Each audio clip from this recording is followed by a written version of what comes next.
Halo sahabat sekalian, selamat malam, selamat pagi, selamat siang di tengah wabah COVID-19 yang semakin menyebar dari Sabang sampai Merauke dan dari Madrid sampai Manhattan. Saya yakin sahabat sekalian pernah bertanya-tanya, kapan obat COVID-19 diedarkan? Kebetulan saya pernah dekat dengan industri farmasi. Sebagai lanjutan dari video sebelumnya, kali ini saya akan coba share hasil riset personal saya tentang perobatan. Mohon diingat bahwa ini adalah hasil riset pribadi, jadi interpretasi saya mungkin salah.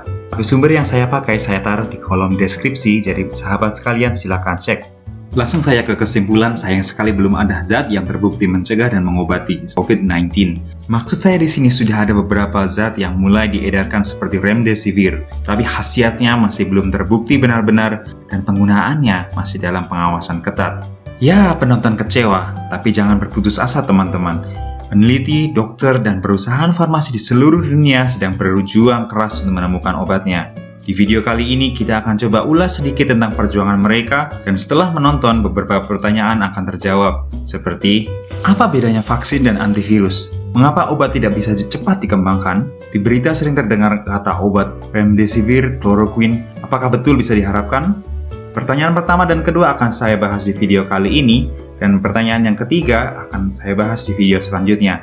Banyak istilah keilmuan, tapi saya coba bahas dengan sesimpel mungkin, jadi tolong simak sampai habis. Sahabat sekalian, kurang lebih ada dua pendekatan untuk menekan COVID-19, yaitu ada yang namanya vaksin dan ada yang namanya antivirus.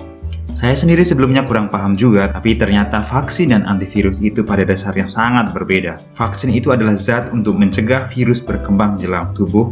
Sahabat sekalian pasti sudah akrab dengan istilah imunisasi.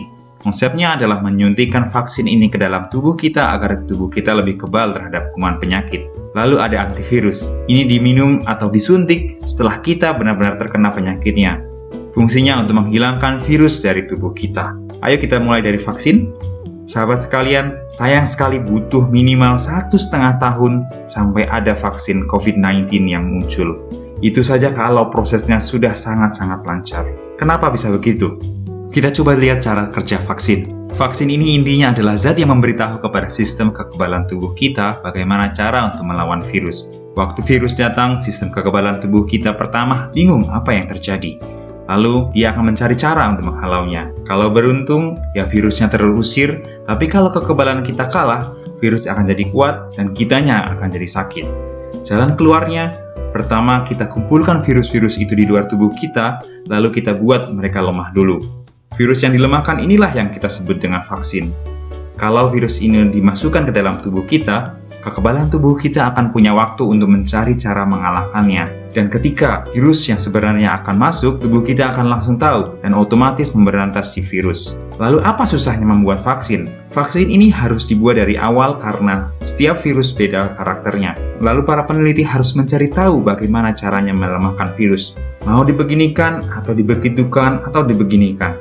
Setelah itu seperti kita sebut tadi bahwa vaksin itu dimasukkan ke dalam tubuh kita. Kalau apes bisa saja virus yang dikiranya sudah dilemahkan ternyata makin kuat. Dan ketika vaksin dimasukkan harus dilihat ada atau tidaknya efek sampingnya. Kalau disuntikan vaksin malah jadi kejang-kejang misalnya, vaksin itu tidak bisa diedarkan. Bagi sahabat sekalian yang bisa lihat ke layar, silahkan lihat diagram proses pengembangan obat berikut ini. Diagram inilah mungkin pesan yang paling penting dari video kali ini. Untuk bisa memastikan bahwa sebuah vaksin itu aman dan berkhasiat, biasanya butuh sekitar 4 tahun untuk percobaan pada hewan, dan berikutnya sekitar 5 tahun untuk percobaan manusia. Percobaan manusia ini juga dibagi 3 fase, berbeda dari tujuan, dosis obat, dan juga jumlah pasien yang dicobakan. Di masa pandemi seperti saat ini, ada juga ahli yang bilang bahwa proses pengembangan vaksin bisa dipersingkat, tapi tetap saja makan waktu bertahun-tahun. Ada juga ahli yang bilang bahwa paling cepat, dalam 1,5 tahun, vaksin bisa dikembangkan sampai diedarkan. Jadi kalau sahabat sekalian ke apotik atau disuntik vaksin, sahabat sekalian bisa bayangkan bahwa obat-obat yang kita terima sudah melampaui berbagai macam tes sejak kelahirannya. Dan itu juga sudah diakui oleh negara. Di Amerika, kita tahu ada FDA, dan di negeri kita, ada sebuah badan yang namanya Badan POM yang mengawasi peredaran obat di pasaran. Nah, pesan saya adalah jangan langsung percaya kalau ada yang bilang obat yang tidak jelas juntrungannya. Jangan langsung percaya sekalipun misalnya berasal dari bahan alami atau tetangga saya sembuh karena obat itu. Ingat, sahabat sekalian, alami belum tentu sehat. Kita tahu ada singkong karet yang mengandung sianida, atau di alam bebas ada juga jamur-jamur yang mematikan. Mengklaim bahwa suatu zat yang belum dites bisa jadi obat itu tidak jauh dari bilang kencing saya berkhasiat. Kalau memang ingin membuktikannya, kita harus mengumpulkan kencing kita ke Badan POM kalau di Indonesia, lalu ikut serangkaian tes sampai akhirnya diakui sebagai kencing yang berkhasiat. Itulah tanggung jawab orang yang mau mengedarkan obat buatannya. Sebaliknya, obat yang tidak lolos tapi diedarkan berarti tidak ada rasa tanggung jawab si pengedar kepada barang jualannya. Apakah Anda masih mau beli dan mengkonsumsi obat seperti itu?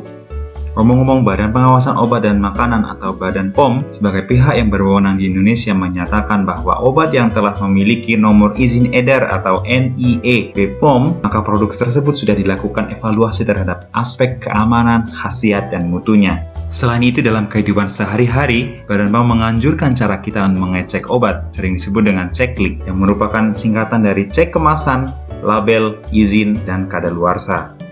Sahabat sekalian, sekian dulu untuk video kali ini. Kita sudah membahas sedikit tentang apa bedanya vaksin dan antivirus. Lalu kita membahas lebih dalam tentang cara kerja vaksin dan terakhir kita bahas proses pengembangan vaksin sampai beredar. Berikutnya, jika video ini diapresiasi, saya akan coba membahas antivirus untuk COVID-19. Biar kita bisa diskusi lagi, silahkan subscribe. Dan kalau Anda merasa ada manfaatnya, silahkan like dan juga sebarkan ke teman-teman Anda. Sampai jumpa di video berikutnya. Bye-bye.